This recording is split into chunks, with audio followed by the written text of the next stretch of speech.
Olá, eu sou o professor Hudson Araújo do Saca Só Nessa História e hoje eu vim lhe falar sobre Egito Antigo e suas religiões. A gente tem que lembrar alguns assuntos para isso. Primeiramente, esse vídeo eu estou repondo uma live que infelizmente o Instagram perdeu. Filho da puta. Que deselegante. Mas a gente sempre vai tentar trazer esse conteúdo para você da melhor forma possível, não se preocupe. Agora, vamos entender o assunto Egito, Kemet. Existem dois nomes aí diferentes. O Egito, que é uma palavra europeia, e Kemet, que é como os próprios egípcios, as pessoas que estavam naquela região, chamavam aquela terra. Kemet, que significa terra preta ou povo preto.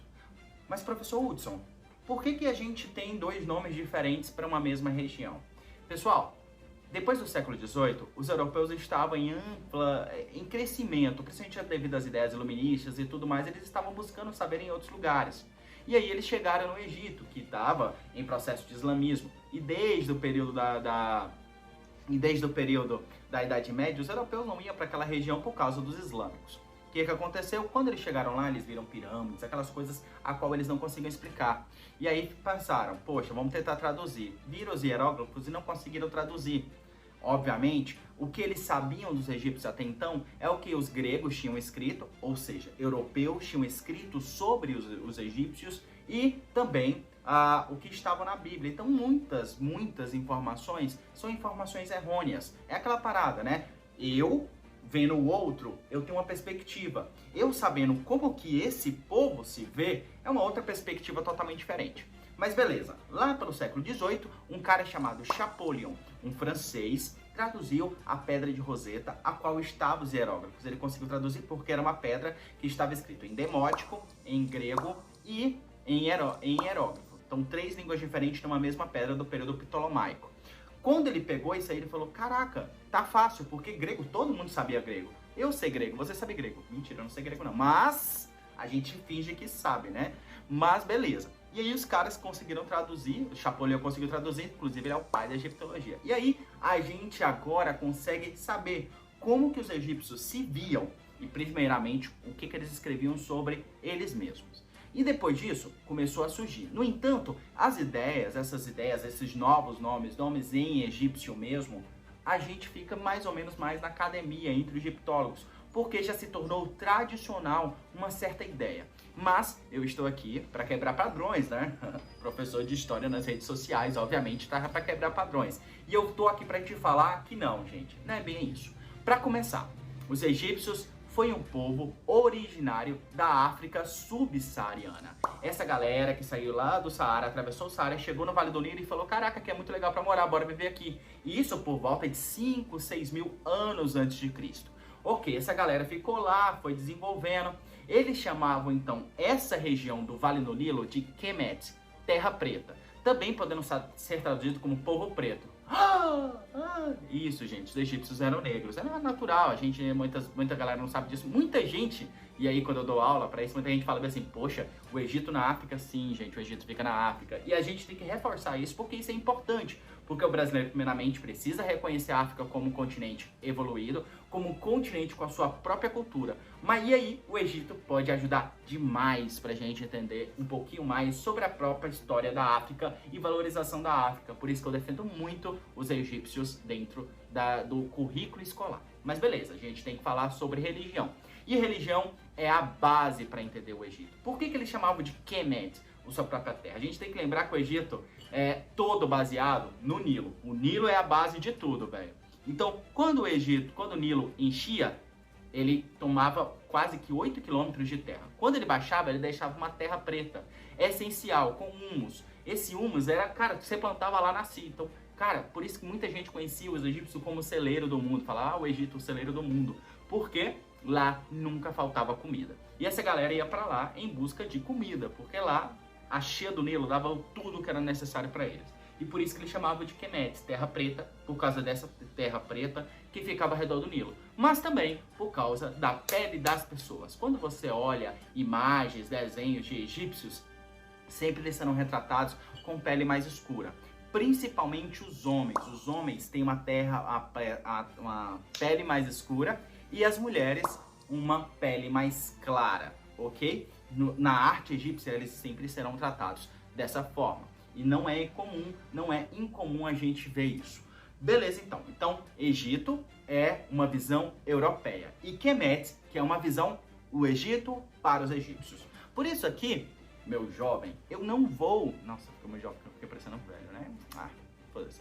Então, por aqui, gente, eu não vou falar muito sobre a concepção... eu vou tentar utilizar nomes de deuses queméticos, beleza? Nomes de deuses a qual ele chamava. Então, Osíris é um nome dado pelos gregos. O nome certo de Osíris é o Essir.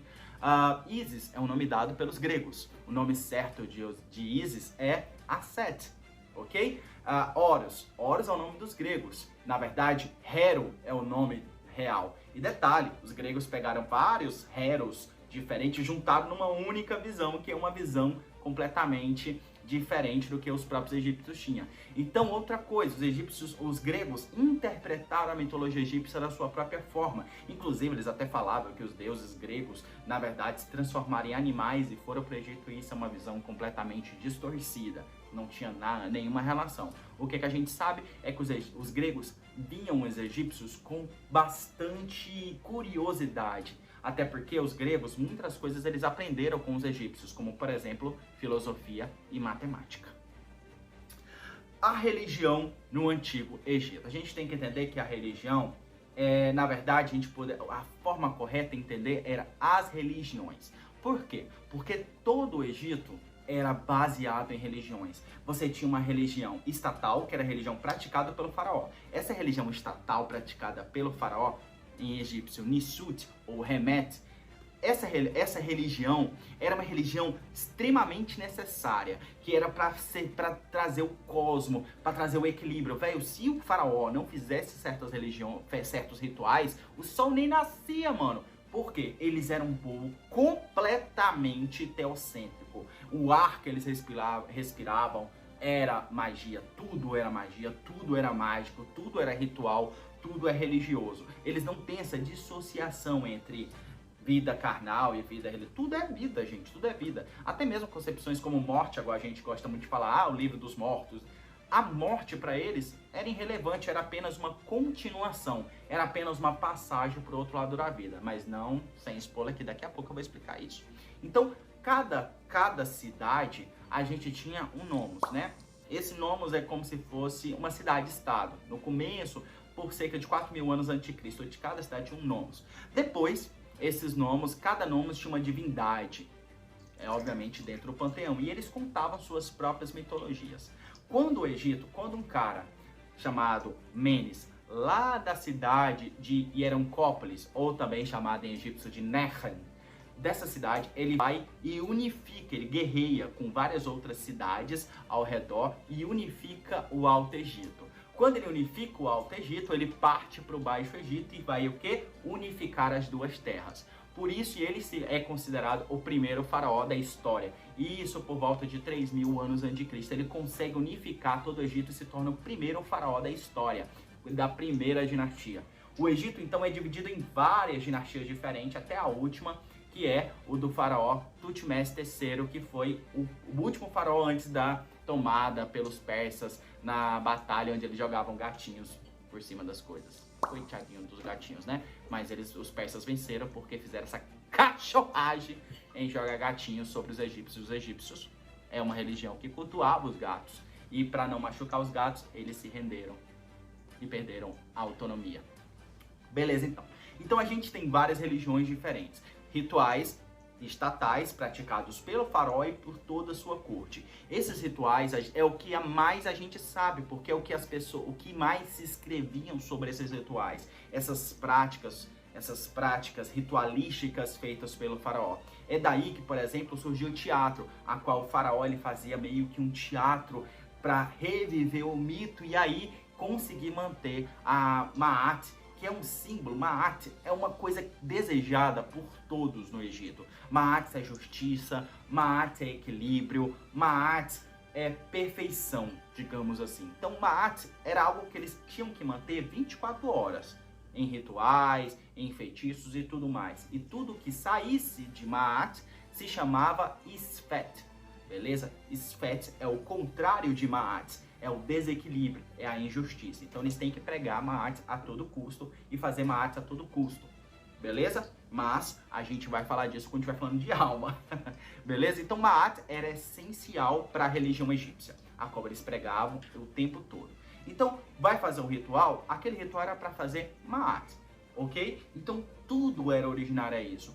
Fazia-se ritual no pôr do sol, porque no momento do pôr do sol, dentro da religiosidade egípcia, é o momento que o deus Ra, que é o deus sol, está perdendo para a noite. E essa noite era simbolizada por uma serpente chamada de Apep, que é a configuração do mal para os egípcios. Ela não é nem o mal, ela é tudo de ruim. Ela destrói tudo. O papel dela, a fixação dela é destruir, que é a Apep, que é vista como uma serpente. Ok. Então, quando o céu ficava vermelho e começava a escurecer, na verdade, era o deus Ra morrendo. E aí entrava a noite, onde os demônios, onde as coisas ruins estariam soltas. No entanto, quando o sol nascia, devido a rituais feitos em templos, na verdade, era a renascência, Ra iria renascer novamente, voltando a ser um grande senhor. E a partir dali, mano, era só alegria, rituais de força, proteção e tudo mais, ok? Os egípcios era extremamente, como eu falei, os egípcios eram extremamente teocêntricos e eles acreditavam muito em purificação ritual. Então, todos os rituais que eles iam fazer, eles tomavam banho com sal minério, encontrado somente no Egito, chamado de natrão. Você pode ter alguma coisa parecida com natrão? Sim, se você misturar bicarbonato de sódio e sal, ela pode ter tem uma questão química que parece com o natrão. Então, é parecido com bicarbonato de sódio e sal. Forma-se então o natrão. E eles tomavam banho ritualmente todo dia, porque eles tinham que estar puros, então limpos, vestes brancas e corpo limpo, e assim você poderia encontrar com os deuses. A gente vê aqueles templos magníficos egípcios, como por exemplo o templo de Karnak, que é o maior templo da humanidade, mas a gente não pensa assim, poxa, cabia muita gente. Não, gente. Os templos era literalmente casa dos deuses. Então, para você entrar nos templos, você tinha que ter purificação, passar por todo um processo de purificação, e não era fácil. Somente um grupo seleto de sacerdotes e os faraós poderiam entrar no templo para fazer os rituais estatais. Beleza? No entanto, dentro da cidade, dentro das casas dos camponeses, a gente tinha os chamados uma religião quase que diferente, uma religião doméstica, inclusive cultuando deuses mais próximos ao povo. Então, por exemplo, professor, então quer dizer que tinha uns deuses de casa, os deuses do estado? Sim. Se você pegar Amon-Ra, por exemplo, era um deus do estado, vai. Aquele lá, ele estava lá em cima. Só que, por exemplo, se você for cultuar Meretseger, que era uma deusa ali do Vale dos Reis, ela estava lá, naquele local, e você cultuava ela naquele local. Ou, por exemplo, o deus Bes, que é o deus da mulher grávida, do deus que cuida da mulher grávida e do bebê. Ou, por exemplo, Tauret, que é a deusa da mulher grávida. Ela, inclusive, é um hipopótamo grávido. Ela abençoa a mulher grávida. Então, ela era cultuada também em casa. Ok? Então, a gente tem essas religiões diferentes. E aí, isso mudava de local para local. Beleza? Então, normalmente, dependendo do rei, você também tinha o que a gente chama de o deus estatal. Por exemplo, lá no Antigo Império era o deus Ptah. Então, a partir de Ptah que criou-se o mundo. Então, Ptah, ele criou a partir da língua. Ele falava e tudo foi criado. Beleza? Com o Médio Império passou a ser Ra. Ra se tornou o deus estatal e todo mundo cultuava. O deus do estado era Ra. Com o Império Novo, no começo do Império Novo passou a ser Amon, mas com o tempo se tornou Amon-Ra, o grande deus do Império Novo. E aí, depois a gente tem a dominação dos persas e acaba essa história. E aí, depois dos persas, a gente ainda tem os Ptolomeus, que é faraós de origem macedônica grega. Beleza? Então, daí você entende que são várias religiões diferentes. Beleza, eu falei pra vocês que cada tempo tinha divisões de deuses diferentes. Beleza, e aí a gente tem mitos que contam histórias diferentes? Sim, mas a gente pode notar que os mitos, eles se parecem. Então tem mitos que falam que a criadora do mundo foi a deusa Nit, que é uma deusa da guerra. Outros que falam que foi Ptah, outros que falam que foi Amon, outros falam que foi Amon-Ra, outros falam que foi Ra. Mas dependendo do local vai ser outras divindades também. isso não negava a concepção religiosa, até porque os egípcios eram politeístas. No entanto, com um pensamento monolatra. O que é monolatria? Existe uma força divina que se divide em deuses. A Índia parece bastante com isso. Ok, a criação do mundo. A criação do mundo, ela tem uma visão muito, muito diferente. Dizia-se que no começo era apenas que era um mar revolto, sem Maat, né? Então, surge uma colina em forma de pirâmide, detalhe, pirâmide. Então, por isso que os egípcios eram enterrados em pirâmides, porque a pirâmide era o símbolo do renascimento, do início, ou chamado em egípcio Zep-Tep. Era o Zep-Tep. Desse Zep-Tep surgiu uma Lotus, que aí então surgiu o deus Sol, o deus Ra, ou Amon-Ra, também citado. Amon-Ra, então, se viu que estava sozinho, ele é o demiurgo, é o primeiro de todos. E aí, o que faz? Ele vai e se masturba. Sim, se masturba. É bem jovem, de 15 anos, né? É um adolescente. Mas ele vai se masturbar. Ele pega esse esperma, coloca na boca e cospe. Quando ele cospe 2 deuses diferentes. Shu, que é o deus do ar, e Tefnut, que é a deusa da umidade. Esses 2 deuses nascem, se olham, se apaixonam e fazem sexo. Desse amor deles nascem 2 deuses. A deusa Céu e o deus Terra, bastante diferente dos gregos, né? A deusa Céu e a deusa Terra. A deusa Céu, Nut, e o deus Terra, Geb. Eles eram juntos. E aí Nut fica grávida. E aí Ra descobre que vai nascer um deus que é tão forte quanto ele, superior inclusive a ele, que seria o primogênito de Nut. E aí que Ra faz? Ra manda Shu, que é o deus do ar, separar o céu e a terra e impedir, e amaldiçoa. Nut fala: você não terá nenhum dos seus filhos nem em nenhum dia do ano. Um dia do ano, nenhum dos dias dos 360 dias do ano, porque os egípcios acreditavam em 360, que o ano tinha 360 dias dividido em 12 meses, ela não poderia ter filho. E aí ela começa a ter desesperada, né? Porque tem 5 meninos dentro dela querendo nascer. E aí, nessa história, tem o deus também da sabedoria, que é o deus de Gerut, chamada de Tot, para os gregos Tot e para os egípcios de Gerut, para os queméticos de Gerut, que vai jogar um jogo que é o primeiro jogo do mundo, Senet, que é um jogo de tabuleiro, parecido com Dama, a qual ele vai jogar com o deus da lua, Honsu. E aí, ele aposta o quê? Ele aposta 5 dias de luz dados por Honsu. E aí ele vai jogar lá, beleza? E obviamente, você tá jogando com o deus da sabedoria, meu cara, é o nerd dos nerds, é o deus dos nerds. Obviamente, Khonsu perdeu. E aí, Khonsu ou Honsu, gente, pode se falar da mesma forma. E aí, Khonsu perde, e aí, então, ele pega esses 5 dias e dá pra Nut. Fala: ó aí, gatinha, vai lá, pode nascer seus filhos. O primeiro que nasce é o primogênito, e o que seria maior que Ra, que era o Osíris. O segundo que nasce é Horus, o antigo. Ou os gregos chamavam de Horus o antigo e Haroeses. Em egípcio é Herué. O terceiro que nasce é Set, o deus do deserto, o deus do caos, que é um caos que não é mal visto pelos egípcios, é um caos, o caos que leva a Maat, beleza? Porque Set, ao contrário do que os gregos fuxiqueiros falaram, Set não é um deus ruim. Set é apenas o mantenedor de Maat. É aquele cara, tipo assim, brutão, saca? Que faz, que se tiver que fazer, ele faz lá e faz e ponto final. Ele é o que faz, é o caos que leva a Maat. Depois nasce a primogênita, a filha mais velha, que é Isis, a Set. E depois nasce Nefertiti, que é a deusa do luto, também chamada pelos egípcios de Nebet-Het. Então, 5 crianças. Então, como é que é feito o ano egípcio? A partir desse mito, que é a explicação do ano, acaba-se o ano. Tem 5 dias de festivais contados do nascimento dos 5 filhos. E por fim, começa o ano novo. É assim que é feita o ano egípcio, graças à criação do mundo. Ok? Beleza, pessoal. Vamos entender um pouquinho também como que era a alma para os egípcios. A alma para os egípcios é bastante diferente do que a nossa concepção ocidental judaica cristã. A alma, ela começa primeiramente, a gente precisa entender que na verdade eles não tinham apenas uma alma. A alma era dividida em 9 partes, ou 9 almas diferentes. A primeira parte era o Ren, ou chamado de nome. Esse nome era essencial, era o que lhe fazia como ser.